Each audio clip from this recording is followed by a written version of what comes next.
Welcome boat and stream. इस video class में आप सबों का स्वागत है। मैं पहले जिक्र कर चुका हूं, इस सीरीज का एक एपिसोड पहले हुआ है, ये दूसरा एपिसोड है। बोट एंड स्ट्रीम वास्तव में टाइम एंड डिस्टेंस, ट्रेन और उसके बाद बोट एंड स्ट्रीम, इस तीन के ग्रुप का अंतिम और अहम सदस्य है। टाइम एंड डिस्टेंस को समझने के बाद, ट्रेन को समझने के बाद फिर बोट एंड स्ट्रीम में ज़्यादा कुछ नहीं रह जाता। जो स्पीड है वो रहता है, एवरेज स्पीड है वो भी रहता है, रिलेटिव स्पीड है वो भी रहेगा, लेकिन एक नया स्पीड, रिजल्टेंट स्पीड आता है और इसके बारे में विस्तार से मैं पहले वाले सेक्शन में चर्चा कर चुका हूं। इसलिए इस एपिसोड को यहाँ से आगे बढ़ाने के लिए मैं वहीं से शुरू करूँगा और आशा है कि अगर किसी को दिक्कत हो तो पहला एपिसोड वो देख लेंगे। हल्की सी चर्चा करूँगा। स्टिल वाटर में एक बोट का एक स्विमर का जो स्पीड होता है उसे U कहते हैं, कुछ नाम रख दिया U। और करंट का जो स्पीड होता है, धारा का, उसे V कहते हैं। लेकिन रिवर में U भी काम नहीं करता, रिवर में XY काम करता है। रिवर में दो ही डायरेक्शन में परमिसिबल है, समझिए, क्योंकि हमारा कोर्स यही कहता है कि जब भी जाएंगे या तो करंट के डायरेक्शन में जाएंगे या उसके अपोजिट डायरेक्शन में जाएंगे। तो अगर आपका 10 किलोमीटर पर आवर है स्विमर का अपना स्टिल वाटर में U स्पीड, तो 10 प्लस 3 करंट के डायरेक्शन में करंट 3 से धक्का देगा, अपना 10 है वो 13 से बहेगा, तो X हो गया 13 किलोमीटर पर आवर। यानी आपका अपना 10 है, करंट का 3 है, तो डायरेक्शन में, करंट के डायरेक्शन में आपका स्पीड हुआ 13 किलोमीटर पर आवर, उसको हमने X कहा। और आप में 10 आपका है और 3 से समझिए उसने खींच लिया, तो आप 7 से ही जा पाए, यानी कि 7 किलोमीटर पर आवर। अब U V को भूल जाइए। आपका स्पीड अब दो है, एक 13 किलोमीटर पर आवर यानी X और दूसरा 7 किलोमीटर पर आवर यानी Y। डिपेंड करेगा किधर जाना है। अगर करंट के डायरेक्शन में जाना है, धारा की दिशा में जाना है, डाउन स्ट्रीम जाना है, तो भाई 13 kilometre per our in 3 hours 39 kilometre answer. और 65 किलोमीटर गए 13 के रेट से, how many hours? 5 hours answer. आप में गए, अगर 21 किलोमीटर गए तो 7 किलोमीटर पर आवर 3 आवर्स। यानी इसके बाद ये टाइम एंड डिस्टेंस का सिंपल क्वेश्चन हो जाता है।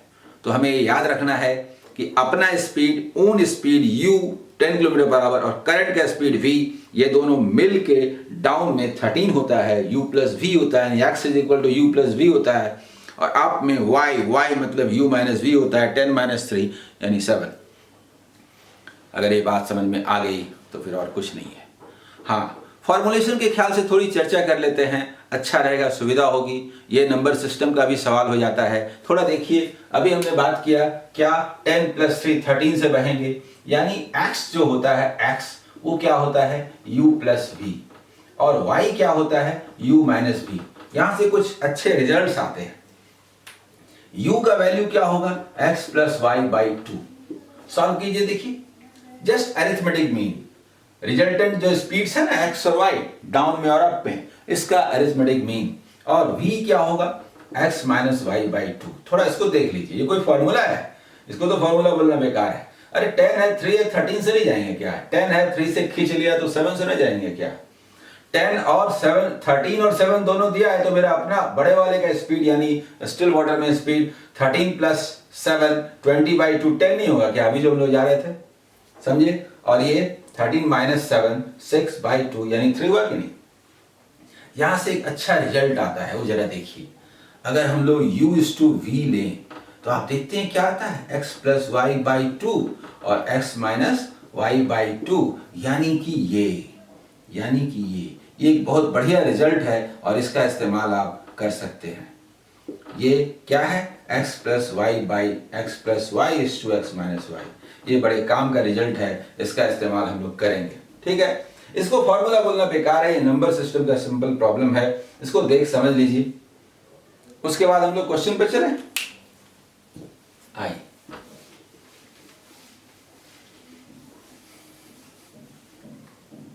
आइए first question. A boat man goes 2 kilometer against the current of the stream in 1 hour and goes 1 kilometer in 10 minutes. How long will it take to go 5 kilometer in stationary water, still water? Question को मैं फिर से बोल दूंगा, लेकिन पहले सुनिए। Still water, शांत पानी में, स्टेशनरी वाटर, 5 किलोमीटर जाने में कितना समय लगेगा पूछा है। ये सिंपल टाइम एंड डिस्टेंस का सवाल है। पानी शांत है, स्टिल है, 5 किलोमीटर जाना है। अगर आपका स्पीड हो 2 किलोमीटर पर आवर तो क्या लगेगा? 2.5 आवर्स। सोचिए 10 किलोमीटर पर आवर तो क्या लगेगा? Half hours. 5 किलोमीटर जाना है, यानी आपका स्पीड चाहिए, बोट एंड स्ट्रीम की भाषा में यू चाहिए। Your speed in still water you चाहिए। तो रिवर में जा रहे हैं ना, डाउन में जा रहे हैं, अप में जा रहे हैं, तो ठीक है, डाउन में जा रहे हैं तो एक्स बता दीजिए ना, और अप में जा रहे हैं तो वाई बता दीजिए ना। एक्स किसको बोलते हैं? वही u प्लस वी। जैसे अगर 10 हो u और 3 हो v तो 13। एक्स बता दीजिए, वाई बता दीजिए। नहीं, एक्स वाई क्या होता है? अरे वही, डाउन में जाएंगे ना तो 1 आवर में कितना किलोमीटर जाएंगे? वो 4 जाएंगे तो ठीक है, 4 kilometre per our, that is x. बता दीजिए। अब आप में भी बता दीजिए। नहीं, ऐसे कैसे बता देंगे? यही है, हम तो डाउन में गए थे, इसने बताया डाउन में गए थे, 10 मिनट्स में 1 किलोमीटर चले गए थे, और अब में 1 आवर तक चलते रहे, 2 ही किलोमीटर गए। अब आप जानिए आपका काम। मेरा काम तो ये है कि यूनिट टाइम में how many distance along the current as well as against the current। चलिए आइए, against the current 2 kilometre in 1 hour, तो इसी को तो बोलते हैं y. 2 kilometre per hour, 1 hour में हाउ मेनी किलोमीटर दिया है ना? 2 किलोमीटर अगेंस्ट द करंट, धारा के विरुद्ध 1 घंटे में 2 किलोमीटर, इसी को ना स्पीड बोलते हैं वाई कितना हुआ? 2 किलोमीटर पर आवर। लिखने की जरूरत नहीं है, फिर भी आपको समझाने के लिए लिख देता हूं। वाई 2 किलोमीटर पर आवर होगा ना।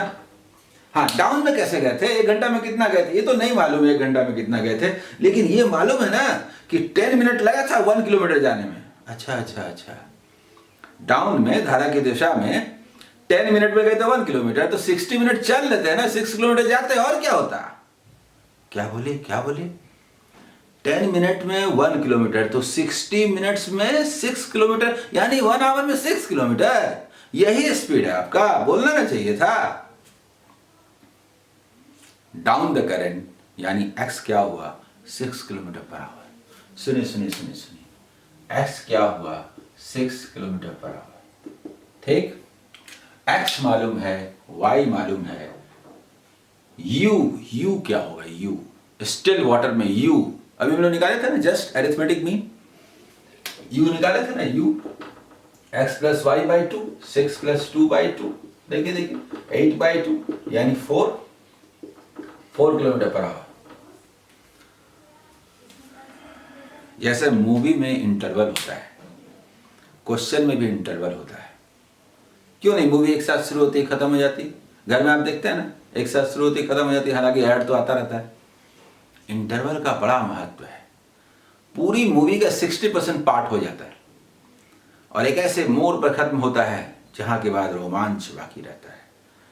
सारे धागे उलझे हुए रहते हैं, मन करता है आगे सुने। एक पार्ट की सारी स्टोरी आपके दिमाग में घूमती रहती है, और इंटरवल के बाद जैसे ही आप शुरू करते हैं, सारे धागे खुल जाते हैं, सारे तार जुड़ जाते हैं, और द एंड की ओर स्टोरी जाती है। हर क्वेश्चन में भी पार्ट होता है। ठीक जहां इंटरवल होता है वहां आप हल्का सा रुक जाएं, ओवर। आसानी से किसी क्वेश्चन को बनाने का मतलब उस इंटरवल पर रुकना है। 1 आवर नहीं रुकना है, 1 सेकेंड रुकना है। 1 सेकेंड, 1 सेकेंड रुक गए तो खत्म हो गया। जैसे हम लोग रुक गए तो कहाँ रुके हैं भाई? हमने क्या निकाला है? हमने निकाला है u 4 किलोमीटर पर आवर। ये इंटरवल है भाई।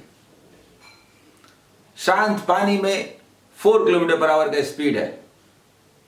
अगर 8 किलोमीटर जाना होता तो 2 आवर्स लगते। 1 आवर तक चलते तो 4 किलोमीटर जाते। अच्छा, 4 किलोमीटर 1 आवर में, और 2 किलोमीटर हाफ आवर में, और 1 किलोमीटर 1/4 आवर में। हाँ, तो 5 किलोमीटर जाइए ना कितना आवर में? फॉर्मूला तो लिख ही दे सकते हैं, छोड़िए ना formula. 4 kilometre in 1 hour, 5 kilometre in how many hours? तो 5 आप गए, उसमें 4 में तो 1 आवर लग ही गया था। उसके बाद 1 और गए ना, 5 किलोमीटर का मतलब 4 किलोमीटर 1 आवर लगा। 1 किलोमीटर और गए तो 1/5 ऑफ एन आवर नहीं लगेगा, 15 मिनट नहीं होगा। 1 आवर 15 मिनट्स आंसर। नहीं समझे? 1 आवर 15 मिनट आंसर। मैं ये नहीं चाहता कि ये लिखूं कि टाइम इज इक्वल टू खूब सुंदर सा फॉर्मूला डिस्टेंस बाय स्पीड। अरे ये सब का मतलब समझ में आना चाहिए। 1 and 1/4 आवर मतलब 1 आवर एंड 15 मिनट। ठीक है, फर्स्ट क्वेश्चन समझ में आया आपको? आगे बढ़े।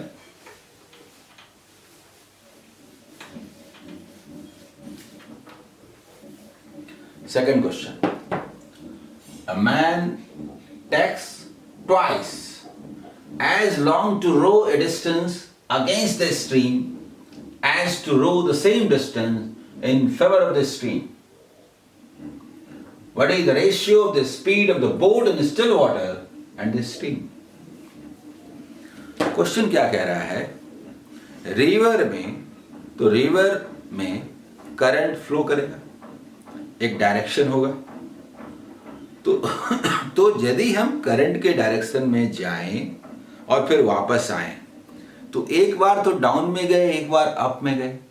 चाहे पहले अगेंस्ट में जाएं, धारा के विरुद्ध, और फिर आए, तो आना जाना करने पर एक बार तो डाउन होगा, एक बार अप होगा।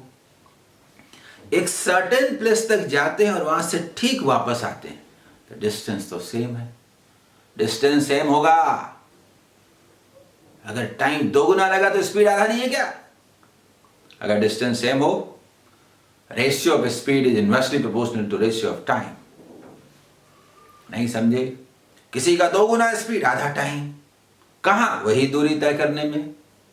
जानते हैं ना, स्पीड और टाइम का इनवर्स रिलेशन। बस फिनिश्ड। ये जानते तो खत्म। अप में जाने में जो समय लगता है रिवर में, अप में धारा के विरुद्ध जाने में जो समय लगता है, और उसके आने में मतलब डाउन में जो समय लगता है, तो आने में जो समय लगता है उसका 2 गुना समय लगता है अप में जाने में। लगेगा ही भाई। अगेंस्ट में आपका स्पीड कम होगा तो कम लगेगा, डबल लगता है तो स्पीड आधा है। कौन स्पीड? वही जो रिवर में काम करता है। रिवर में कौन काम करता है? एक्स वाई काम करता है, यू वी काम नहीं करता। ये अलग बात है कि एक्स होता है यू प्लस वी और वाई होता है यू माइनस वी। तो अप में ज्यादा टाइम लगता है, डबल टाइम लगता है, तो स्पीड आधा है ना। अप में स्पीड आधा है तो डाउन में स्पीड डबल है ना। फिनिश्ड। एक्स और वाई का रेशियो क्या है? 2:1। एक्स एंड वाई का रेशियो क्या है? एक्स एंड वाई का रेशियो क्या है? 2:1। हमसे क्या पूछा है? What is the ratio of the speed of boat in still water, that is u, and the stream, that is v। हमसे पूछा गया है u:v क्या होता है? अरे अभी हम लोग लिखे थे ना 3:2 आंसर। अभी हम लोग लिखे थे ना x plus y = x minus y। अभी लिखे थे एकदम शुरू में 2 + 1 = 2 - 1, 3:2 आंसर। यानी u और v, u मतलब आपका अपना स्पीड जो शांत पानी में हो, स्टिल वाटर में, अभी मतलब करंट का स्पीड 3:2 है। समझ में आया?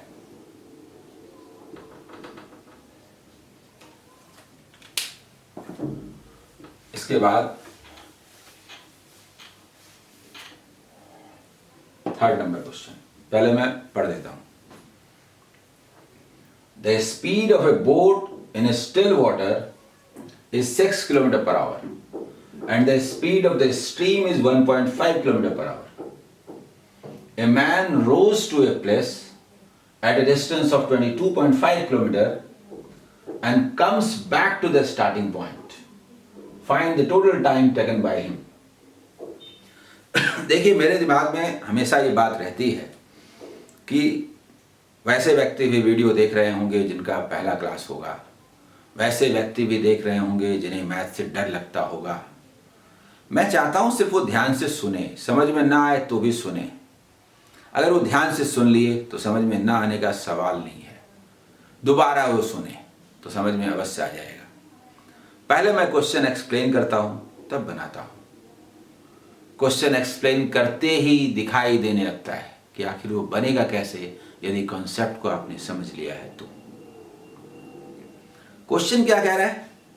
रिवर में एक सर्टेन प्लेस तक जाने में और वहां से वापस आने में कुल कितना टाइम लगेगा? सुनिए सुनिए सुनिए। रिवर में तो भाई XY काम करता है, UV नहीं।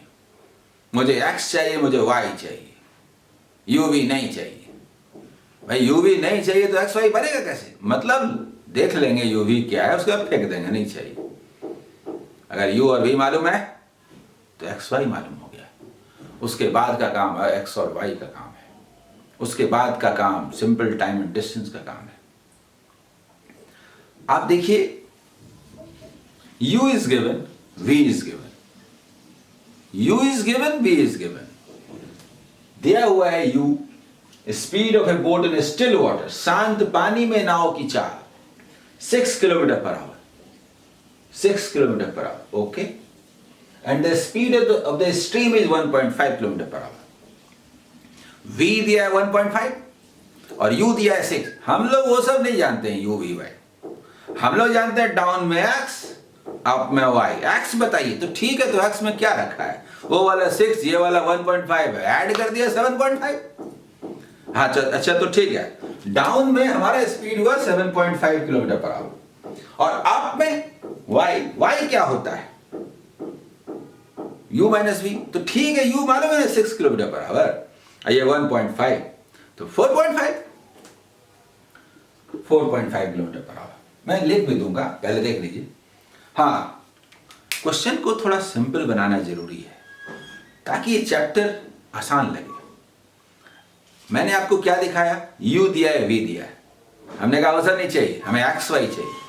हमने XY निकाल लिया। XY क्या है? कुछ नहीं भाई, धारा की दिशा में जाएंगे तो आपका स्पीड क्या है? डाउन द स्ट्रीम आपका स्पीड क्या है? उसी को X बोलते हैं। तो डाउन में जाएगा तो वही वाला रेट काम करेगा। तो डाउन में हमने निकाला X हुआ 7.5 किलोमीटर। तो ठीक है, 1 घंटा में 7.5, 2 घंटा में 15 होगा, यही रेट है आपका।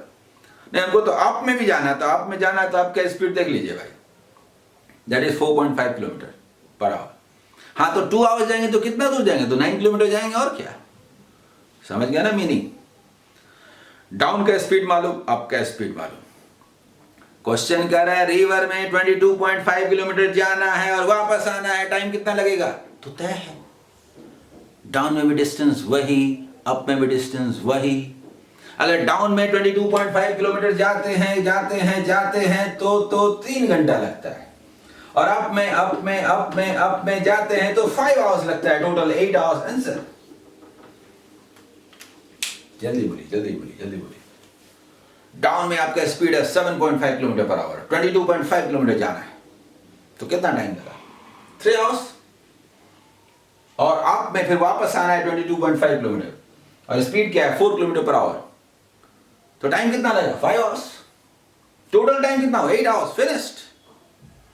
यहां पर हम लोगों को थोड़ा देखना है, सोचना है, समझना है।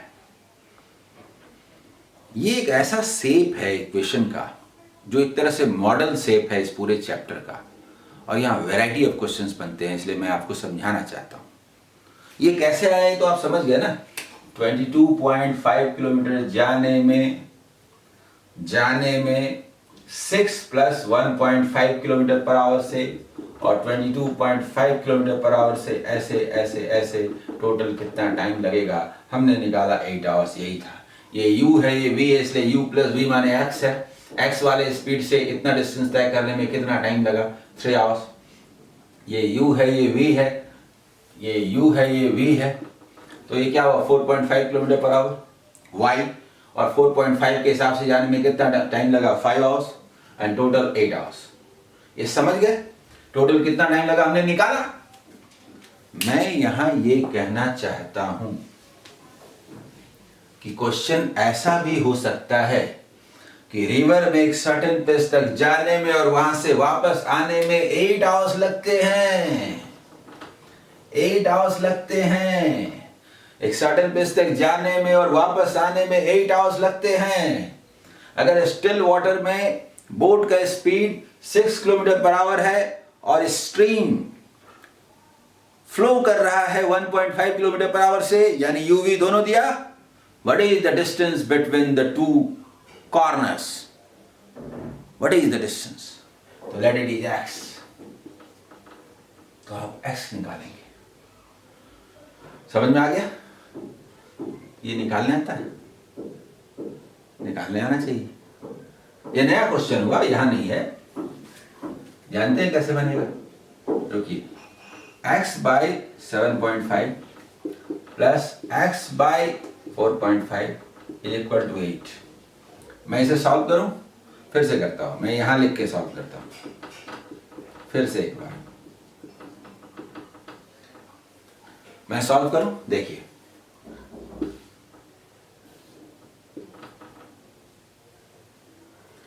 ऐसे ऐसे, तो 4.5 और 7.5, ये हुआ 12। ये 8 को हमने कहा 7.5 का डबल 15 का डबल 30, और इसको हमने कहा 9, और 8 इस कैंसिल। बस यही है। 12 को क्या बोले तो 3 से 6 से 2 टाइम्स और 6 से 5 टाइम्स, 45/2, यानी x equal to 22.5 kilometre answer. Solve ऐसे करना पड़ेगा। ये क्वेश्चन भी बनेंगे, यहां नहीं है, लेकिन ये पूछे जाएंगे। समझ गए? अब हम लोग आते हैं इसके लास्ट क्वेश्चन पर। वहीं पर यू भी पूछेगा तो ऑप्शन मेथड से बनाना है, वैसा ही ये क्वेश्चन है। आइए यही बात कर लेते हैं। ये बहुत बढ़िया क्वेश्चन है, कई लोगों ने इस टाइप का क्वेश्चन पूछा भी, मैंने कहा इंतजार कीजिए, मैं बताऊंगा और बेस्ट मेथड पे बात करूंगा। आइए, in a stream running at 2 kilometre per hour, a motor boat goes 10 kilometers upstream and back again to the starting point in 55 minutes. What is the speed of the motorboat in still water? और वैसे ही एक और question हो सकता है, what is the speed of current? दोनों का nature एक जैसा है। इक्वेशन वही है, रिवर में एक सर्टेन प्लेस तक जाने में और वहां से वापस आने में। तो डिस्टेंस कितना है? तो 10, देखिए डिस्टेंस, टोटल टाइम लगता है 55 minutes. What is the speed of the motor boat in still water? 10 kilometre का डिस्टेंस है, तो 10 किलोमीटर तक जाने में और 10 किलोमीटर तक आने में, यहां लिखता हूं 10 किलोमीटर तक जाने में और 10 किलोमीटर तक आने में टोटल टाइम लगते हैं 55 मिनट्स, यानी इतना आवर। करंट का स्पीड 2 है, तो यहां तो XY काम करता है, ये U + 2 है और ये U - 2 है। ठीक है, total time is 55 minutes. Total time is 55 minutes, यही दिया हुआ है जो अभी हम लोग बात किए थे।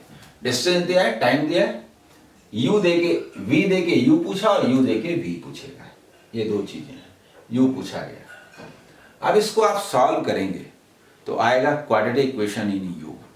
और अगर v दे करके u पूछता, u पूछ रहा है, u दे के v पूछता तो भी आता v में क्वाड्रेटिक इक्वेशन। आप समझने का प्रयास करें कि किसी भी चैप्टर में हमें क्वाड्रेटिक इक्वेशन नहीं बनाना है, ये लिख लीजिए। ऐसा नहीं है कि क्वाड्रेटिक इक्वेशन से डर लगता है, बात यह है कि क्वाड्रेटिक इक्वेशन दिया हुआ रहे तो हम सॉल्व कर दें। अरे 3 लाइन में क्वाड्रेटिक इक्वेशन बनाएंगे फिर 2 लाइन में सॉल्व करेंगे, इतना टाइम नहीं है हमारे पास। नो नो नो, किसी भी चैप्टर में कोई भी ऐसा क्वेश्चन जिसमें क्वाड्रेटिक इक्वेशन बनाना पड़े, क्वाड्रेटिक इक्वेशन नहीं बनाना है, एकदम लिख लीजिए। फिर क्या करना है, एक प्रॉपर शेप में रखकर उसे ऑप्शन से चेक करना है। ये ऑप्शन मेथड इस तरह के हर क्वेश्चन के लिए हर चैप्टर में यूनिक मेथड है, इसलिए ये आपको सीखना ही पड़ेगा। थोड़ा पेशेंस रखिए और देखिए क्या होता है। ऑप्शंस यहां तो आसान दिए हुए हैं, 17 दिया हुआ है, 22 दिया हुआ है, 18 दिया हुआ है, 32 दिया हुआ है। हम लोग 13 लिख देते हैं, 11 लिख देते हैं, 14 लिख देते हैं, 15 लिख देते हैं, 17 लिख देते हैं, 18 लिख देते हैं, 19 लिख देते हैं, 22, 21, 32, 33, 34, 35, 22, जितना बोलिए उतना लिख देते हैं। ढेर सारा ऑप्शन। आपका मानना होगा कि 4 ऑप्शन तक रखते रखते तो टाइम खत्म हो जाएगा। मैं कहूंगा 20 ऑप्शन रख दूंगा, कुछ नहीं होगा। हमें पता है क्या आंसर होना है, बताता हूं। ये तो 11/12 है, राइट साइड में 11/12 है और लेफ्ट साइड में 10 into 10 कॉमन आया। यहां क्या है u+2 और यहां क्या है u-2 और ऊपर क्या है u, ऊपर क्या है 2 कैंसिल 2u। जल्दी बोलिए, ये है कि नहीं? राइट साइड के बराबर लेफ्ट साइड होना चाहिए। राइट साइड तो 11/12 है, लेफ्ट साइड में 10 और 2 कांस्टेंट है, वो तो बदलेगा नहीं। सिर्फ u का वैल्यू उनको चाहिए, u का वैल्यू ऑप्शन से उठा के रखना है, पुट करना है, देखना है ये आता है कि नहीं। लेकिन ये तो आसान ऑप्शन है। फिर भी बात करते हैं। राइट साइड में न्यूमरेटर डिनोमिनेटर है, न्यूमरेटर को देख के तो आंसर है, लेकिन मेरा कहना है यहां है, हो सकता है ऐसा ना रहे, तो हर केस देख लेते हैं। आइए डिनोमिनेटर के पास। डिनोमिनेटर में क्या है 12। 12 किसको बोलते हैं 2s and 3s, 2 2s and 1 3। Right side में डिनोमिनेटर में सिवाय 2 और 3 के कुछ नहीं है, तो लेफ्ट साइड में भी नीचे 2 3 के अलावा कुछ नहीं होना चाहिए। जो ऊपर ना हो, ऊपर 10 का मतलब 5 है, यानी नीचे में 2 3 5 के अलावा और कोई प्राइम नंबर नहीं आना चाहिए। यानी 7 आया नहीं होगा आंसर जी, 11 आया नहीं होगा आंसर, 13 होगा नहीं होगा आंसर, नहीं होगा आंसर, नहीं होगा आंसर। नहीं समझे? इधर आइए, इसको मैं फिर से बढ़िया से लिखता हूं। 10 into 2u by u+2 u-2 समझाने के लिए इज इक्वल टू 11/12 लाना है। तो मैं तो पहले ही कहा न्यूमरेटर देख के तो तुरंत आंसर मिलता है, डिनोमिनेटर देख करके मैं पहले बताता हूं। 12 मतलब नीचे में 2 and 3 आना चाहिए। 13 तो 13 में 2 लेस कीजिए, 11 नहीं होगा आंसर। नहीं समझे? 13 अगर यहां रहेगा तो 13 - 2 11 हो जाएगा। 13 + 2 कुछ भी हो 15, यहां पर तो 13 ही रखेंगे ना। इस 11 का कोई उपाय है? ये 11 है ऊपर में नहीं है ना। u के बाद u+2 u-2 करने से u तो रह नहीं जाएगा ना, ये 11 कभी नहीं आएगा। यानी सॉल्व करेंगे तो नीचे 11 रह जाएगा, हमारा आंसर हो ही नहीं सकता। बाई 12 है, 12 2 2 3 है, 11 नहीं है, नहीं होगा। बोलेगा 9 भी रख दीजिए, कैसे रख देंगे भाई? 9 और 2 11 होता है, नहीं होगा आंसर। 9 - 2 7 होता है, नहीं होगा आंसर। डिनोमिनेटर में 2 3 5 के अलावा यहां पर और कुछ नहीं आना चाहिए। हम लोग डिनोमिनेटर के आधार पर ही छांट लेते हैं, जबकि यहां तक आने की तो जरूरत ही नहीं है। न्यूमरेटर तो पहले ही आंसर का ऐलान कर रहा है। फिर भी समझिए 11 नहीं होगा, 13 नहीं होगा, 14 डिनोमिनेटर के आधार पर हम लोग छांट नहीं सकते। 14 में से 2 लेस कीजिए तो 12 में भी, 14 प्लस 2 16 में भी, लेकिन 14 यहां नहीं होगा क्योंकि 14 में 7 है और हमें 7 नहीं 11 लाना है। ठीक है, 15 प्लस 2 17, 15 रखेंगे तो 15 प्लस 2 17 प्राइम नंबर है, उसका कोई उपाय नहीं है, होगा नहीं। 17 रखेंगे, 17 प्लस 2 19, 19 होगा नहीं। 18 रखेंगे तो 18 माइनस 2 16, 18 प्लस 2 20 हो सकता है, लेकिन 18 यहां रखिए तो नहीं होगा, इस आधार पर छठा। 19 प्लस 2 21, 7 क्यों आया, नहीं होगा। 22 रखेंगे तो 22 प्लस 2 24 हो सकता है, 22 में से 2 लेस किए 20 हो सकता है, लेकिन आइए 22 हो सकता है, 22 रखे हो सकता है, देखना पड़ेगा। तो हम लोग देखिए इसको काटे, ऐसे ऐसे काटे, ऐसे ऐसे काटे, बोले हाँ भाई यही तो आंसर है, 11/12 यही तो आंसर है। 21 23 नहीं होगा, 32 34 17 आया, नहीं होगा। 32 है तो 32 प्लस 2 34 होगा ना, 17 है, नहीं होगा। 33 माइनस 2 31 है, नहीं होगा। 34 तो 36 हो सकता है, 34 में 2 लेस किए 32 हो सकता है, लेकिन 32 को यहां रख के देखिए तो नहीं होगा। 35 37 नहीं होगा। समझ में आ रहा है ऐसे करके। लेकिन इस क्वेश्चन का जहां तक सवाल है, हम लोग तो डिनोमिनेटर समझाने के लिए लिखे थे। अरे न्यूमरेटर में 11 है ना, 11 इज ए प्राइम, ऊपर में 11 आना है, आने का कोई जगह नहीं है, यू है, you must be A multiple of 11, otherwise नहीं होगा। कैसे होगा, यहां 11 होना चाहिए, तो बस 11 22 33 देख लीजिए। 11 यहां रख के देखिए, नहीं होगा। 11 प्लस 2 30 नहीं होगा।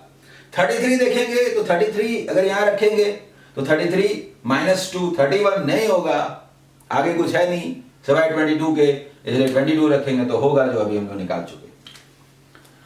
ये तरीका है, आप इसको देखिए। जितने क्वेश्चंस अभी तक हुए हैं उससे ये पूरा चैप्टर और इसका मैप क्लियर हो जाता है। मुझे पूरी उम्मीद है कि आप इस चैप्टर को समझ गए होंगे। प्रीवियस ईयर्स पेपर्स में जाकर के आप इसका प्रैक्टिस कीजिए जो हाल के एग्जाम में आए हैं। All the best.